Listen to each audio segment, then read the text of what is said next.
The morning light draped itself gently over the valley as if the sun, waking slowly from a deep night's sleep, had chosen this corner of the world to warm first. From the ridge above the river, where the forest thickened into a green wall, came the distant echo of langur calls. Their voices, sharp, inquisitive, restless, rolled over the landscape like a living breeze. In the heart of this range, part of one of South Asia's richest ecosystems, a quiet drama was unfolding, one that had been in motion for thousands of years and yet remained fragile in the face of a rapidly changing world. I had arrived the previous evening, stepping off a dusty jeep with a backpack full of notebooks and camera lenses, hoping to spend the next few weeks documenting a creature many believed they understood but very few had actually observed closely, the river dolphins of the northern plains. They were stories told in whispers by fishermen, legends passed down through families, flashes of silver sightings that vanished as quickly as they were mentioned. What fascinated me most weren't just the dolphins but the way the river, wide, patient, seemingly eternal, carried not only their lives but the lives of countless others who depended on its pulse. By the time I walked down the narrow path to the water's edge, the sun had burned away the last traces of fog.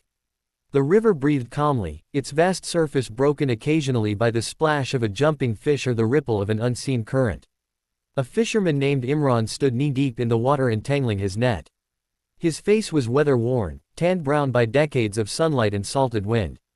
When I asked him about the dolphins, his eyes softened, and he smiled in a way that carried both pride and sorrow. "They know this river better than any of us," he said in a quiet voice. "But the river is changing, and they are fewer now. Still, if you are patient, you might hear them before you see them." For the next hour, I sat beside him, watching the water as though waiting for a secret door to open. Birds drifted overhead, white egrets, black drongos, and a pair of Brahmini kites gliding effortlessly on warm pockets of air. The riverbank was alive with small rustlings from crabs and insects, all busy with the quiet complexities of survival. Then, suddenly, a soft exhale broke the silence. It was a sound so delicate that if Imran hadn't touched my shoulder, I might have dismissed it as wind. "They're here," he whispered. A moment later, a smooth, gray arch rose above the surface. It was only visible for a second, an elegant curve, followed by the faintest plip of water, before it disappeared again. Another surfaced further away, releasing a puff of misty breath. I felt my whole body tighten in awe. These were the very creatures I had traveled thousands of miles to see, the shy river dolphins known locally as Susu, named after the gentle sound of their breathing. Their presence was almost ghostly, a fleeting visitation from another realm. Unlike marine dolphins, these river dwellers were nearly blind, navigating instead through a delicate symphony of echolocation. As they moved, invisible sound waves whispered from their rounded foreheads, bouncing off fish, submerged branches, and the riverbed itself. Each bounce returned to them as an image more precise than anything a human eye could interpret underwater. Their world was soft, muffled, and echoless to us, yet absolutely alive to them. I spent the next few days traveling up and down the river with a small research team led by Dr. Anya Malik, a biologist who had dedicated 15 years of her life to understanding these dolphins. She greeted me with an energy that seemed to vibrate with purpose. Her small frame carried a strength that came only from years of fieldwork, long days under the burning sun, sleepless nights recording dolphin calls, monsoon seasons filled with dangerous, swollen currents. We set off in a narrow wooden boat powered by a small motor. The river stretched ahead like a corridor into an ancient world. Herons lifted from the reeds as we approached, buffaloes watched from the shallows, and the forest canopy occasionally leaned over the water like an elder bending down to whisper secrets into a child's ear. Anya explained how the dolphins' territory had once extended far beyond the stretch we were exploring. They were everywhere, she said, running her fingers through the river's surface. My mentors would speak of dozens appearing together, spinning through the water like silver arrows. But now, their numbers are dwindling. Pollution, overfishing, and dams have changed everything. She opened a worn field journal filled with years of observations, sketches of dorsal fins, hand-drawn maps, flow rate charts, even notes on individual dolphins identified by subtle markings. To me, it looked like the diary of someone recording the life of a vanishing friend. She turned to a page that showed a map with arrows. "Look here," she said. "This was once a major migratory route.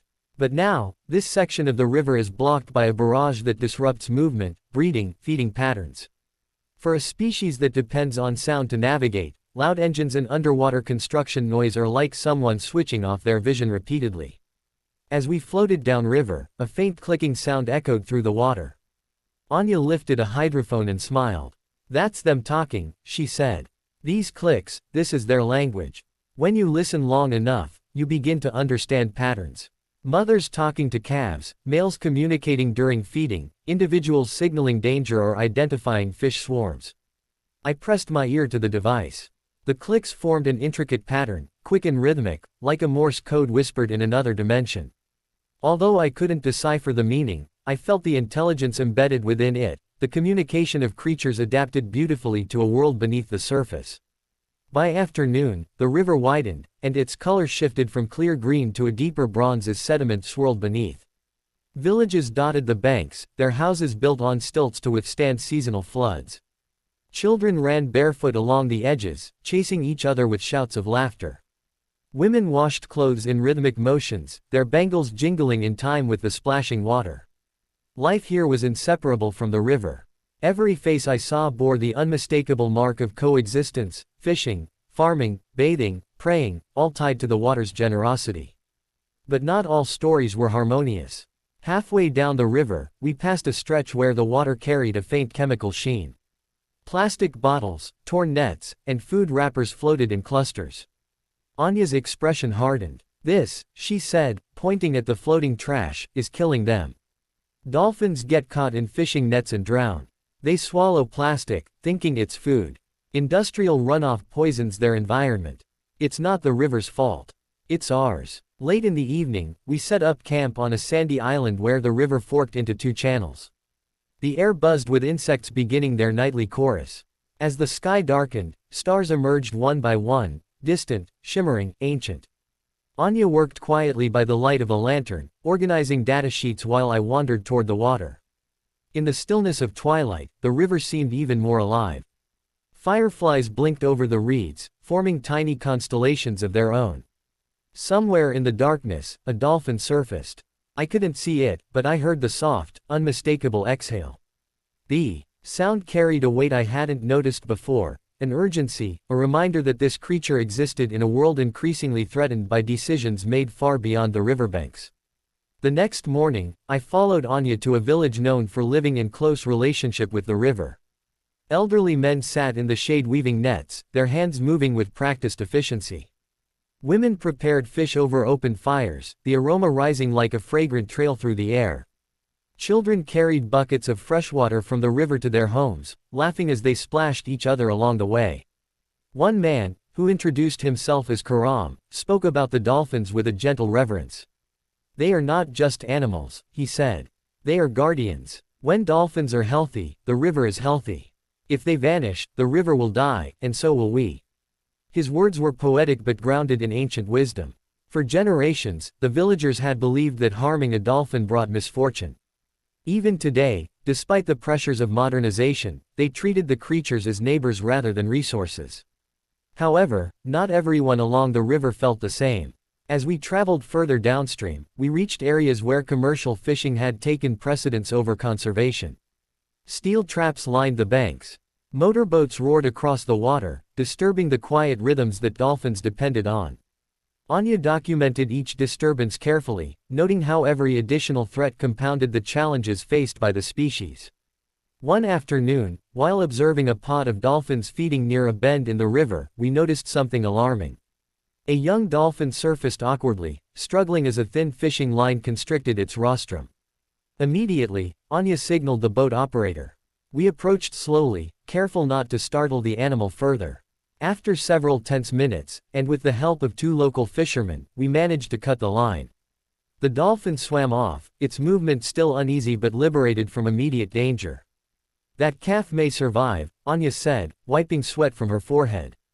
"But many don't. This river can only support them if we let it." The incident stayed with me long after the moment passed. It was a stark reminder of how delicate life could be in an environment where human needs and natural systems constantly collided. I began to understand that this journey wasn't simply about documenting wildlife but about witnessing the fragile balance that sustained them. Days blended into one another. We followed dolphins through narrow tributaries, recorded sounds, photographed behaviors, and spoke with countless people whose lives were bound to the river's fate. I learned that river dolphins were more than biological marvels, they were symbols of resilience, adapting to a world that often seemed determined to erase them. On my final morning, the river was unusually calm. Mist hovered low, giving the water an ethereal glow. I walked to the edge, taking one last look. A dolphin surfaced not far from me, its curved back slicing effortlessly through the stillness. It lingered for a moment, releasing a soft breath that rose like a tiny cloud before fading. Then it dipped below the surface, disappearing into the deep, ancient pulse of the river. Standing there, I felt the profound truth of what everyone here had been trying to tell me. Saving the dolphins wasn't just about protecting a species, it was about preserving a delicate harmony between humanity and nature. It was about safeguarding the river itself, a river that fed millions, sustained ecosystems, and held stories older than civilization. As I packed my bag and prepared to leave, I knew the story I would write had to capture more than the beauty of these elusive creatures. It had to carry the urgency of their struggle, the power of their presence, and the voices of those who lived alongside them. For in their survival lay a mirror reflecting our own responsibility to the world we inhabit. And as the boat carried me away, the river whispered its farewell in the language of ripples and quiet breaths, an ancient promise that it would continue to flow as long as we allowed it, nurturing life in all its fragile, irreplaceable forms.